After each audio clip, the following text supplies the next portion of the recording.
My father is the third child out of 18. Of those 18 children, only 15 made it. My grandmother, Mama Luz, was married when she was a young teen and had her first child by the age of 15.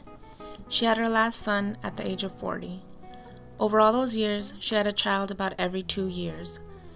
When she had barely gotten married, she lived away from civilization and technology, high up in the mountains of Mexico, which they call El Monte. So when it was time to give birth, she had no one to help her except my 30-year-old grandfather, Papatacho. What she did then was crouch when she felt the pains and waited until she could feel the head of the baby.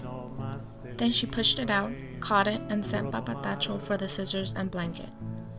She cleaned herself, as well as the baby, and continued her daily chores as if nothing had changed. Mama Luz continued this process for about the first 4 children until they moved down into Cuapan, the town where my father grew up. The following 8 children, like most children of this time, were born with the help of a midwife and women, while the last 3 children were born in hospitals run by midwives in Hala, a bigger town. At this hospital, there were lots of women that were there for support of all kinds, and my grandmother said she felt very comfortable because these women knew what they were doing. When I asked Mama Luz why she had so many kids, she simply said it was so, if she happened to pass away, the elder children could run everything and care for the smaller ones who would still be able to work and help as well.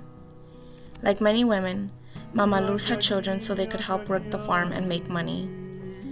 My father had to start working at the age of 3, as opposed to his daughters, who didn't start working until they were about 18. My mother's child-rearing story is different than my grandmother's, since she had all of her children in the United States. My mom's 4 children were born in the hospitals with doctors, nurses, and pediatric care.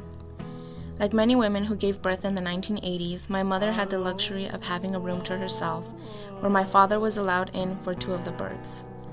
Unlike Mama Luz and many women, she had a doctor for each pregnancy that cared for her all 9 months until we were born. My mother's pregnancies seemed like a breeze when I compared them to my grandmother's grotesque stories of her childbirths. When I asked Mama Luz why she didn't just stop having kids, since she couldn't support them, she told me, "Las mujeres criaban hijos." And everyone knew that. It was a norm.